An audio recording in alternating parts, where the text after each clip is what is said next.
Շնորհակալ եմ մեծարգո նախագահ, հարգելի գործընկերներ, Տիկին Խամոյանը կրկին դահլիճում չէ, բայց պիտի ասեմ, որ այս բանավեճը արդեն ձանձրալի է դառնում, մի երկու նկատառում անեմ եւ առավել ինձ հետաքրքիր թեմաների անցնեմ։ Տիկին Խամոյան, ձեր վերնագրերը շատ վատն էին։ Դուք մոռացել եք, որ ես ազգային ժողովի պատգամավոր էի նաև 7-րդ գումարման ժամանակ եւ այդ ժամանակ էր մեր գործունեությունը նվիրված այդ թվում Բարգավաճ Հայաստանին այստեղից տուն ճանապարհելուն։ Հետևաբար, 8-րդը նվիրված էր Հանրապետականին եւ ձեզ, կամաց-կամաց դաշնակցությանը այդ թվում, կամաց-կամաց այդ թիրախին էլ եք մոտենում, իսկ հիմա այլ բաների է նվիրված, որի մասին կուզեմ նաև ելույթ ունենալ։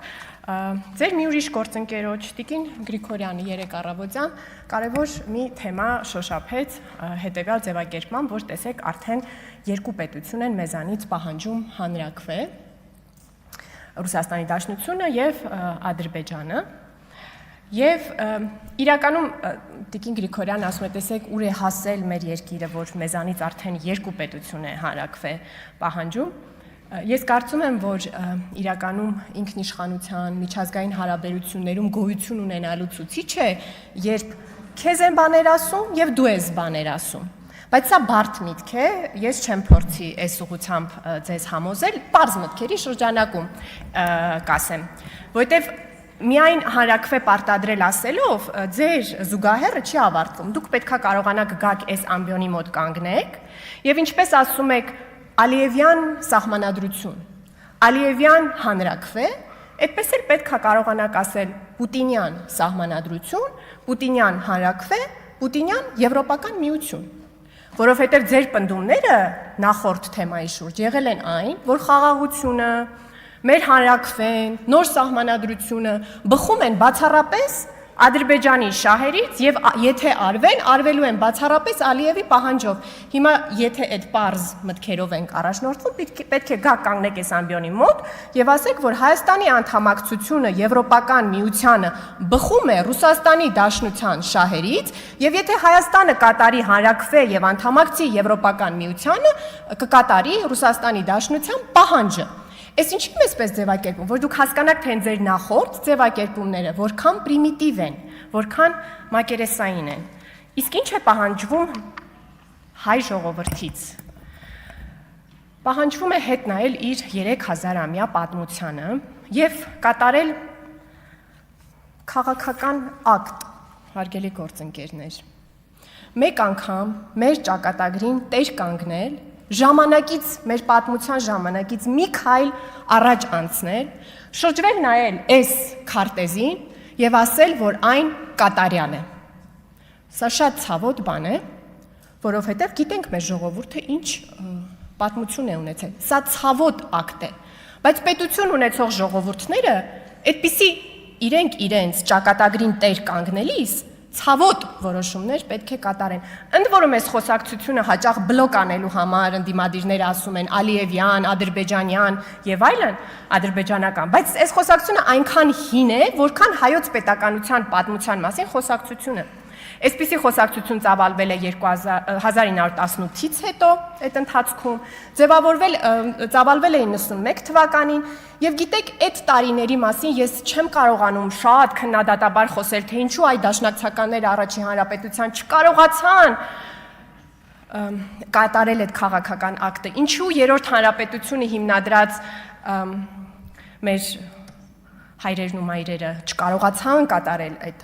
ակտը, որովհետև մտածում եմ, որ դե պատերազմներ էին ընթանում եւ ընթացող պատերազմի ժամանակ գիտեք Հայաստանի ժողովուրդը ցույց չի անում, ինչպես ընդդիմությունը, դաշնակցությունը։ Օրինակ իմ հայրը առաջին պատերազմի ժամանակ Մանվել Գրիգորյանի ջոկատում եղել է մատաղիսում։ Եվ իհարկե հարցեր չի տվել մատաղիսը լղիմից ներս էր, լղիմից դուրս էր, դա իր հայրենիքն էր, դա իր հայրենիքը չէր։ Երբ կռվում ենք։ Մայրս էլ 1 տարի կապավոր է ծառայել։ Էլի հարցեր չի տվել։ Պատերազմի ժամանակ հարցեր չեն տալիս։ Ցույց չեն անում, ինչպես դուք արել եք։ Առաջին պատերազմի ժամանակ դաշնակցությունը ցույց է արել։ Առաջին պատերազմի ժամանակ։ Երկրորդի էլ։ Երկրորդի ժամանակ, իհարկե, բայց երբ հաստատվում է հրադադար, խաղաղություն, մենք որպես ժողովուրդ այդ կարևորագույն խոսակցությունը պետք է ունենանք։ Մենք այդ քաղաքական ակտը ի վիճակի ենք անելու, շրջվել այս քարտեզին եւ ասել, որ այն տակի մնացածը չի, այն կիսատ չի։ Մենք թերի չենք։ Այս քարտեզը կատարյալ է։ Դա ցավոտ է, բայց դա պետք է կատարել, որպեսզի այս քարտեզը պահպանվի։ Այս քննարկումը 90-ականներին տեղի է ունեցել։ Մեր սահմանադրության նախաբանի առաջի տարբերակը գրվել է առանց անկախության հռչակագրին հղման։ Այն գրվել է այսպես. Մենք Հայաստանի Հանրապետության ժողովուրդը լի վճռականությամբ իրականացնելու ինքնիշխան հայոց պետականության վերածնման ու հզորացման մեր ազատասեր նախնիների սուրբ պատգամը ապահովելու համար մեր եւ մեր սերունդների ազատությունը, ընդհանուր բարեկեցությունը, քաղաքացիական համերաշխությունը ընդունում ենք սույն սահմանադրությունը։ Այս նախաբանը Ալիևյան է եղել։ Իհարկե Լևոն Տեր-Պետրոսյանը կամ այլ մարդիկ, ովքեր եղել են այդ հանձնաժողովի անդամ, Աշոտ Ոսկանյանը, ձեզ համար հեղինակություններ չեն, որ դուք շրջվեք այդ մարդկանց հեղինակությունը ճանաչեք։ Ես նայում եմ այդ ցանկին, թե ովքեր են եղել այդ հանձնաժողովի անդամները, ովքեր 13 կողմ, դեմ 0 դեմ։ Եվ ձեռնպահ երկու քվեարկությամբ հավանության են արժանացրել նախաբանը։ Այնտեղ գտել եմ Աշոտ Նավասարդյանի անունը, որը կարող է ձեզ համար, քանի որ այստեղ ներկա եւ նախկին հանրապետականներ կան, գուցե նա ձեզ համար հեղինակություն լինի։ Եւ դուք չկարողանաք այդ մարդուն, ով հանրապետական կուսակցության հիմնադիրն է, որի հայրը, որի անդամ է եղել ձեր հայրը, պարոն Կարապետյան, ֆրակցիայի ղեկավար, աշխատակազմի ղեկավար եւ այլն։ Իր հեղինակությունը ճանաչեք, չշրջվեք իրան, ասեք Ալիևյան բան է կարել, բայց չէր էլ կարող, որտեղ այն ժամանակ այդպիսի խոսակցություն չկար։ Նման բան չասեք, այլ մտածեք, որ այդ մարդը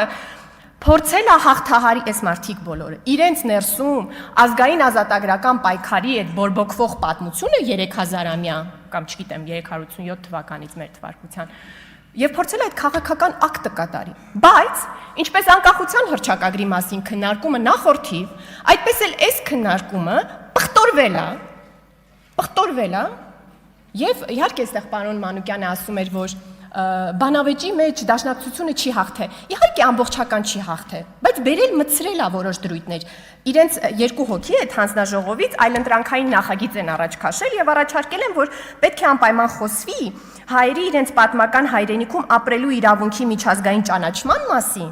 եւ Սփյուռքի հետ կապը ցույց չի տրվում։ Ինչ հաշակում Հայաստանի ժողովուրդ կամ մի ամբողջ հայ ժողովուրդ եւ հետո խոսել բանավիճել կռվել են, այդ որ գալիս էստեղ ասում ա, գիտեք ինչ տեսակետների բախում էր։ Հասկանում եք, լավ, այդ ուղղությամբ չգնամ, հետո կգնամ։ Եվ այդ կոմպրոմիսի արդյունքում ծնվել է մեր ներկա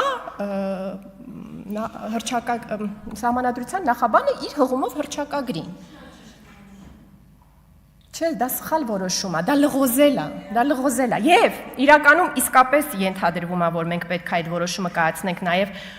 հայ ժողովուրդ եւ Հայաստանի ժողովուրդ այդ տերմինների վերաբերյալ, Սփյուռք Հայաստան հարաբերություններ եւ այո, ամբողջական իշխանությունը, ամբողջական որոշումը Հայաստանի ճակատագիրը որոշելու պետք է լինի Հայաստանի Հանրապետության քաղաքացիների ձեռքում, որտեղ գիտեք հակառակ պարագայում ինչ է տեղի ունենում։ Այ ինչպես օրինակ ձեր ուժի ղեկավարը այդ նույն խորհրդային միությունը փլուզվեց, մենք անկախացանք, արցնապատ Սպասքի գործարանը սեփականաշնորհվեց,